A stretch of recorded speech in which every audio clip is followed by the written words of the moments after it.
मित्रांनो, आपल्याला गुंजवणीच्या चोर दरवाजातून जायचं असेल तर ह्या फाट्यावरनं डावीकडे गेला तिथे जाऊ. आणि आता आपण पाली दरवाजातून जायचं ठरवलं, त्यामुळे आपल्याला वाजेघरच्या या रस्त्याने 7 किलोमीटर इथून सरळ जावं लागतं. तर जेव्हा केव्हा यांच्या ह्या फाट्याला लक्षात ठेवा, फाट्यावर आल्यावर डावीकडे गुंजवणी दरवाजा आणि उजवीकडे पाली दरवाजा.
महाराष्ट्रातील सर्व दुर्गप्रेमींचं सगळ्यात आवडतं स्थळ म्हणजे राजांचा गड आणि गडांचा राजा असणारा आपला राजगड. असा कोण दुर्गप्रेमी असेल की ज्याला राजगड आवडत नसेल? असं आपल्याला संपूर्ण महाराष्ट्रात नाही, देशातही कोणी दुर्गप्रेमी सापडणार नाही की ज्याला राजगड आवडत नसेल.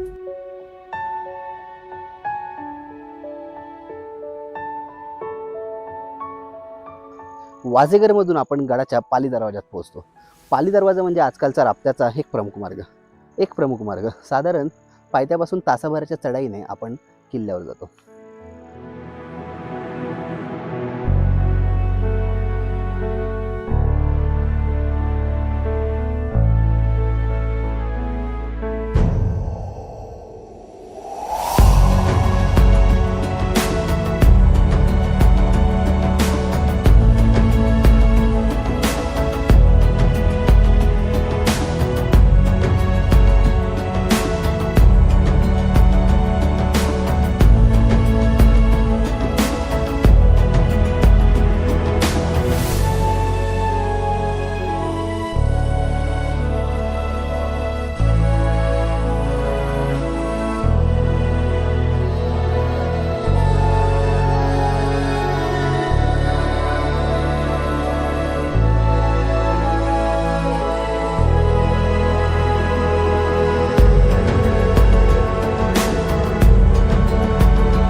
मित्रांनो, सरते शेवटी या 35 ते 40 मिनिटाच्या खड्या चढाईनंतर आपण पाली दरवाजाच्या या पठारावर येऊन थांबतो.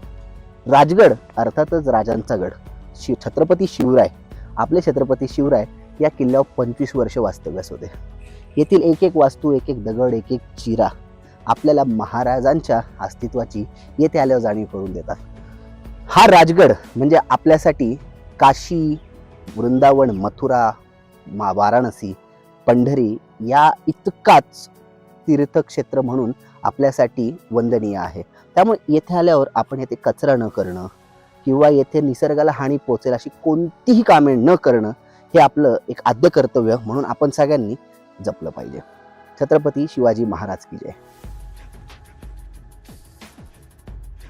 महाराष्ट्राचा प्रताप सूर्य म्हणजेच आपले सर्वांचे, आपल्या सर्व हिंदूंचे, हिंदुस्थानवासियांचे आराध्य दैवत छत्रपती शिवाजी महाराज यांचं घर म्हणजे हा राजगड किल्ला. साधारण 25 वर्ष महाराजांनी राजगडावर वास्तव्य केलं. जगातले सर्वात छान आर्किटेक्चर, स्थापत्य शैलीकार असणारे महाराज या गडावर स्वतः राहत होते. म्हणजे ह्या गडाचं स्थापत्य हे किती छान असेल आणि किती अप्रतिम असेल हे आपल्याला फक्त महाराज येथे राहिले याच्यावरून समजतं. राजगडावर आल्यावर राजगडाचा बालेकिल्ला, पद्मावती माची, सुवेळ्या माची, संजीवनी माची आणि तसेच येथे असणारे पाली दरवाजा, गुंजवणी दरवाजा, भुतोंड्याचा दरवाजा, अळू दरवाजा या सगळ्या वास्तूंना ज्यावेळेस आपण भेट द्यायला येतो एका दिवसात हे खरंच शक्य होत नाही. त्यामुळं राजगड आपल्याला एक तर टप्प्याटप्प्यात किंवा मुक्कामाने पाहायला लागतो. आणि राजगड पाहताना आपल्याला लक्षात येते की जगातील एक नंबरचा किल्ला म्हणून आपण राजगडाला संबोधू शकतो आणि तशी या राजगडाची महती आपण सर्वांना सांगू शकतो.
वाजेघरमधनं सरते शेवटी एक पाऊण तासाची खडी चढाई करत आपण पाली दरवाजाला आलेलो आहोत.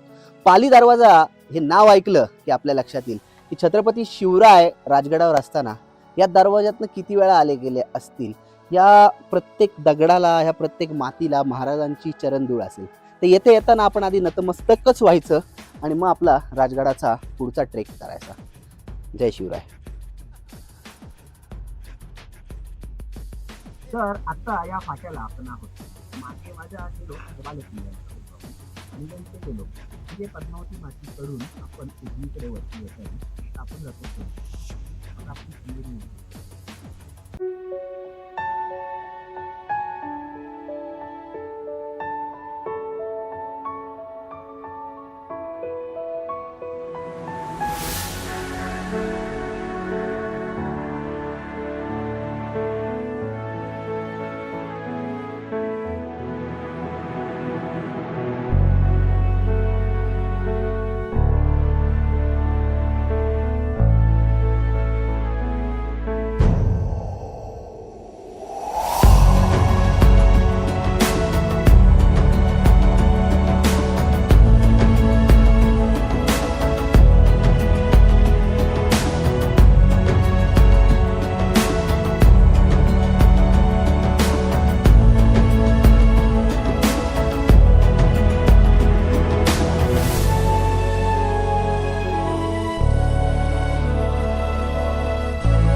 आनंदाने हरकून जाणं म्हणजे काय तर राजगडावर येणं आणि राजगडावर आल्यावर या संजीवनी माचीच्या या बुरुजावर येऊन थांबणं. पहिल्या चिलखती बुरुजापासून दरवाजापासून आपण ज्या वेळेस या संजीवनी माचीचं दर्शन करतो आयुष्यातील सगळी दुःख एका ठिकाणी राहतात आणि राजगडावर येणाऱ्याचं सुख काय आहे हे आपल्याला कळतं. ही संजीवनी माची जिने अनेक दुःख अनेक आनंद अंगा खांद्यावर पचवलेले आहेत आणि या संजीवनी माचीने आपल्या मराठा साम्राज्याला मोठं होताना पाहिलं आहे. रामायणापासून अस्तित्वात असणारी ही संजीवनी माची आपण येथून जेव्हा पाहतो तेव्हा आपलं मन अगदी प्रसन्न होऊन जातं आणि मला आनंद होतोय वैयक्तिकरित्या की मी खूप वर्षापूर्वी 10 वर्षापूर्वी साधारण आलेलो आहे. राजगडावर बरेचदा आलो परंतु येणं झालं नाही इकडे खूप वेळेच्या अभावामुळे किंवा मध्यंतरी इथे राहता येत नव्हतं म्हणून. पण आज प्रथम आम्ही संजीवनी माची केलेली आहे.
अत्यंत निसर्गरम्य वातावरणात हा संजीवनीचा ट्रेक आम्ही करत आहोत.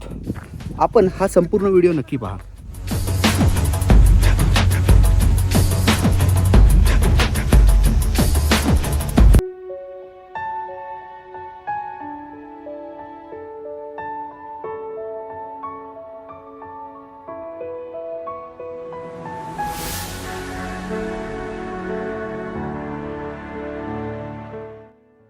संजीवनी माचीचं सगळ्यात महत्त्वाचं विशेष म्हणजे याला असलेली तिहेरी तटबंदी किंवा चिलखती बुरुज आणि ही नाळ. या नाळेतनं पहिलं फार फिरता यायचं परंतु आता फार झाडझुडपं झालं असल्यामुळे येथे जाण्याचा धोका टाळलेलाच बरा. परंतु याची जी ऐतिहासिक वास्तुसंपदा आहे ती कायमच जपणं हे आपल्या सगळ्यांचं आद्य कर्तव्य आहे.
छत्रपती शिवाजी महाराज या किल्ल्यावर 25 ते 27 वर्ष वास्तव्यास होते. अर्थातच जगातील सर्वात उत्तम असे आर्किटेक्चर असणारे महाराज यांनी या गडाचं स्थापत्य शैली ही एखाद्या अजिंक्य योद्ध्यासारखी जनरल मेजर सह्याद्रीच्या या कर्नल राजगडासारखी बनवली. या राजगड म्हणजेच एक गडाची प्रतिमा किंवा उपमा आपण असं म्हणू शकतो. राजगडाचं दुर्दैव इतकंच की या राजगडाला कधी एकही युद्ध भोगावं लागलं नाही, जेणेकरून या राजगडाच्या अभेद्यतेची आपल्याला कुठेतरी परीक्षा घेता येईल. एकदाच फक्त शाहिस्ते खानाने ज्यावेळेस छत्रपती शिवाजी महाराज सिद्धी-जोहरच्या वेड्यामध्ये पन्हाळ्यात अडकले होते, तेव्हा मासाहेब जिजाऊ आईसाहेब यांनी राजगडावरनं आपल्या सैन्याला सांगून असा तोफांचा मारा शाहिस्ते खानावर केला की परत तो इथे फिरकला नाही आणि तो डिरेक्टली गेला तो पुण्याच्या सखल भागात. परत त्यांनी सह्याद्रीकडे वाकड्या नजरेने पाहिलं नाही.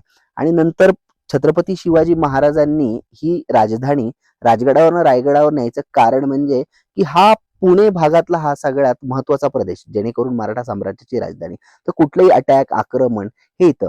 त्यामुळे महाराजांनी राजगडावरनं रायगडाला राजधानी न्यायचं सगळ्यात प्रमुख कारण म्हणजे सेफ्टी, की तिथे किंवा म्हणजे तिथे नसणारी जास्त वर्दळ किंवा समुद्राशी असणारे सलगी हे होतं. परंतु राजगडाचं ऐतिहासिक महत्व त्यानंतरही कमी झालं नाही आणि होणार नाही. आज देखील जे लोक राजगड पाहतात त्यांना जगातील सर्वात प्रमुख किल्ला म्हणून राजगडाचं नाव घ्यायला कायम आवडतं. आणि या राजगडाला गडांचा राजा आणि राजांचं गड का म्हणलं जातं ह्याची महती आपल्याला इथे कळते. छत्रपती शिवाजी महाराज की जय. हर हर महादेव.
चिलखती बुरुज म्हणजे बुरुजाला दिलेल्या बुरुजाचं संरक्षण होय.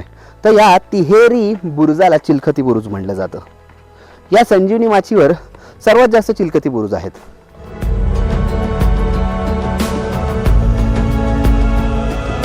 संजीवनी माचीचा सगळ्यात विशेष म्हणजे दुहेरी तटबंदी आणि त्याच्यामध्ये असणारी नाळ.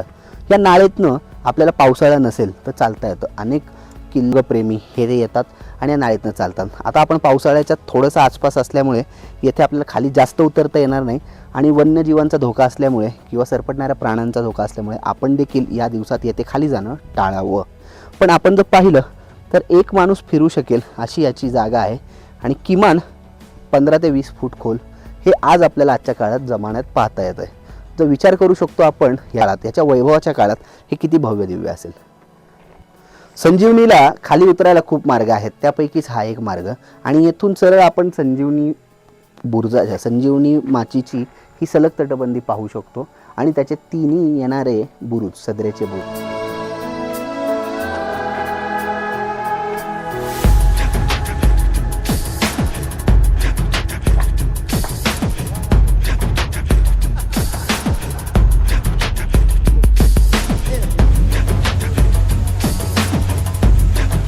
माचीचा हा व्लॉग तुम्हाला आवडला असल्यास आमचा चॅनेल लाईक, सबस्क्राईब आणि शेअर करायला विसरू नका.